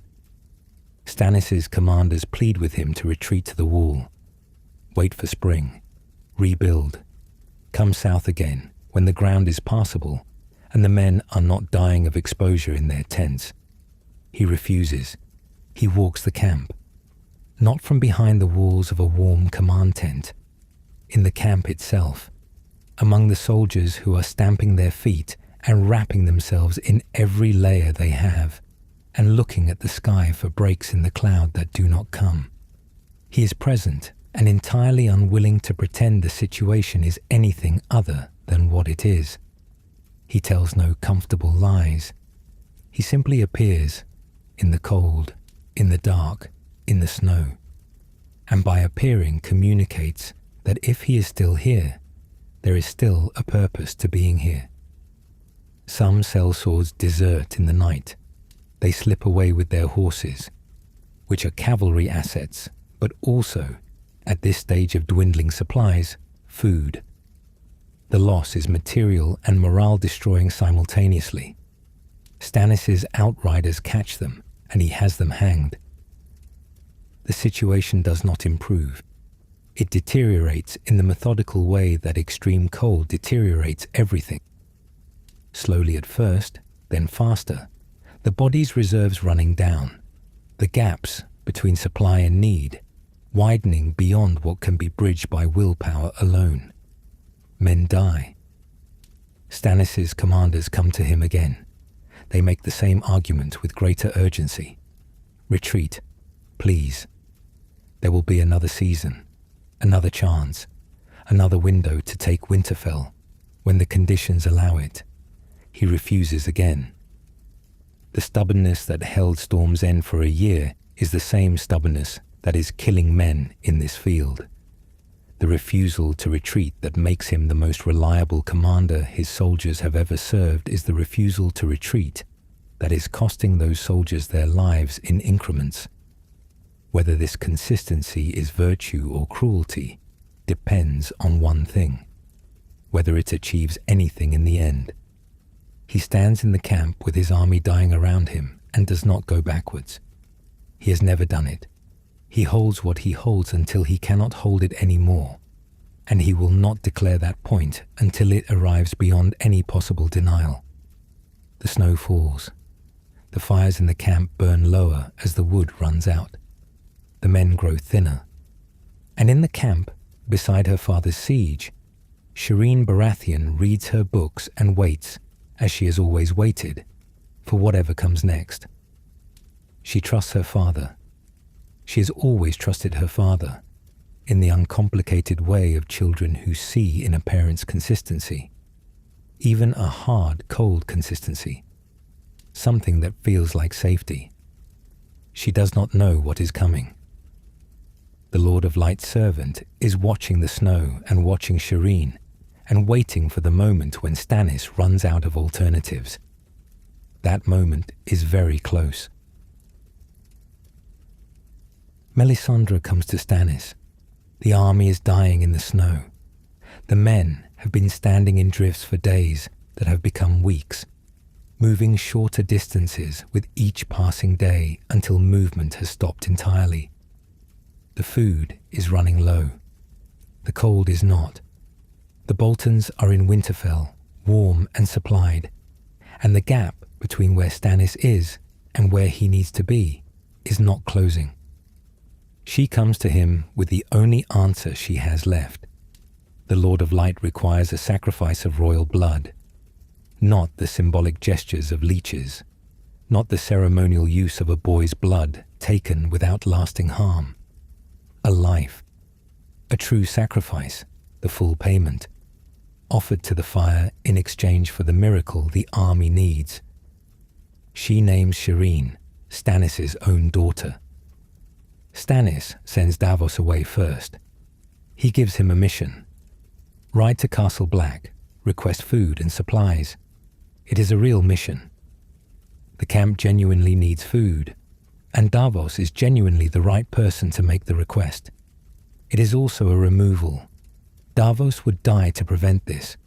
He has, throughout the entire campaign, been the voice that asks whether the means are worth the ends, whether the path is one a man can walk without losing himself entirely.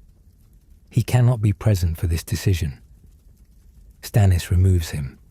He sends the honest man away before he does the thing the honest man cannot witness. Selyse agrees. This is perhaps the most terrible detail. She has always been more convinced than her husband, more certain, more fully surrendered to the faith she adopted completely and without reservation. She frames it as necessity, as the will of the Lord of Light, as the price the faith demands, as the only path forward. Stannis agrees. He allows it. He does not look for an alternative, does not insist on a delay. He has run out of alternatives. Or he has told himself he has run out of alternatives, which in the dark and the cold and the dying camp amounts to the same thing. Shireen is brought to the pyre. She is gentle, as she has always been gentle, and she is confused. She does not understand at first what the pyre is for, what her presence near it means. Then she is frightened. Then she calls for her father. She calls for him with the trust of a child who has never had reason not to trust him, who has taken his grim presence and his inability to express love through any ordinary channel as love nonetheless, because he kept her and he stayed and he never sent her away. The fire takes her. The sound of it carries through the camp. The soldiers hear it.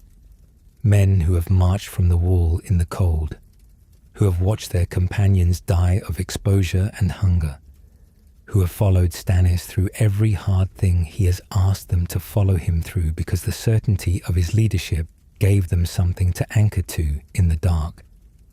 They hear what is happening to his daughter. Stannis stands and watches. He does not look away. He does not collapse. He does not make a sound that anyone records. He stands, as he has stood in every hard moment of his life, with the absolute stillness of a man holding everything inside by force of will alone. The snow stops and the sky clears. The road south is open. Whether this is causation or coincidence is the question the story will not answer for you. What Melisandre promised is that a life would clear the path. The path is cleared. Whether a god reached down and moved the weather, or whether the weather simply turned when it was going to turn regardless, the outcome is the same. The soldiers who heard what happened begin to leave that night. Men who have followed Stannis through storms and sieges and frozen marches cannot follow a man who lets his daughter burn. They slip away in the dark one by one in groups, taking what they can carry. Selyse, who framed the sacrifice with the certainty of her faith, finds that certainty does not protect her from the reality of what she has sanctioned. She does not survive it. Stannis marches toward Winterfell with whatever remains. He knows it is not enough, but he marches anyway, because going backwards is not something he does. The Bolton forces ride out to meet him. Stannis cannot face them with any confidence of victory. He does not have the numbers. He does not have the morale. He has whatever men did not leave in the night, marching behind a commander who had just sentenced his daughter to die in the name of a foreign god. The battle is brief and decisive. Ramsay Bolton commands a fresh army on prepared ground. Stannis' diminished force has none of the advantages. The engagement shatters it in hours. Stannis is unhorsed. He is wounded, the kind of wounds that accumulate when a man in deteriorating physical condition fights in close quarters against opponents who are not. And he is barely standing. He does not run. He kills 2 Bolton's soldiers with what little he has left. He makes it to the trees. He finds a place against a trunk and stops there, because stopping is what is left. Brienne of Tarth finds him. She was Renly's sworn guard. She was in the tent when the shadow came. She was holding him when the shadow killed him, felt him die in her arms, was found standing over the body with her sword drawn, and the only explanation she had being one that no one would believe. She has carried that night since then. She made a vow to avenge Renly's death, as people make vows when the grief is fresh and the need for something to hold on to is urgent. She tells Stannis she is executing him for Renly's murder. He is wounded and exhausted. His daughter is ash. His army is gone, and his claim died in the snow somewhere between the Wall and Winterfell. Brienne of Tarth is standing over him with a sword and a vow, and the right, in the logic of this world, to use both. He says 3 words: do your duty. Not a defense, not a plea, not an attempt to explain or justify what was done in the tent on the night Renly died. 3 words that are, for Stannis Baratheon, the fullest possible statement of who he has always been. Duty is what he has understood, what he has insisted on, what he has enforced without exception across a lifetime. Brienne has a duty. He names it and invites her to perform it. This is where Stannis Baratheon's story ends. Not on a throne, not in a throne room, not in any of the settings that the story of a king is supposed to conclude in. Beside a tree in a northern forest, executed by a woman keeping a private vow for a man who had no right to the throne he died defending. No ceremony, no witnesses who knew who he was. His claim dies with him. His house effectively ends. No dynasty, no heir. The direwolf of Winterfell does not bow to the stag of Storm's End. He was right about Joffrey's parentage. He was right about the others. He was right about the Night's Watch needing help. Right about the Boltons being traitors. He was right that the rules matter, that duty comes before desire, that the person who passes sentence should swing the sword. He was wrong about one thing, and it was the thing that mattered most. He believed that if you are right enough, if you hold on long enough, the world will eventually confirm it. Lay out the ledger from the beginning. He holds Storm's End for close to a year. He receives Dragonstone, a Targaryen island, a slight disguised as an inheritance. He destroys the Ironborn fleet at Fair Isle. He receives no thanks and no title. He tells the truth about Joffrey Baratheon. He sends the letters. Nobody listens. He offers Renly the maximum available within the law, the position of heir. Renly refuses and dies for it. He assembles the largest army he will ever command and attacks King's Landing. He is among the first on the walls. For a moment, the walls are almost his. Wildfire and a Tyrell army arriving from the south destroy what years of effort built in hours. He goes north when the south is where the throne is, because the Night's Watch describes a real threat, and he is the only king who acts on it. He saves the Watch. He settles the wildlings south of the Wall, yet the northern lords still want a Stark. He fights for the north through a campaign that grinds him down to nothing. He holds when retreat would be rational, keeps the march going when the march is killing his men. He orders Shireen's sacrifice. The army deserts anyway, and what remains is not enough to take Winterfell. He marches on it nonetheless, because he has never been capable of doing anything else. Every time he does the correct thing, it costs him something.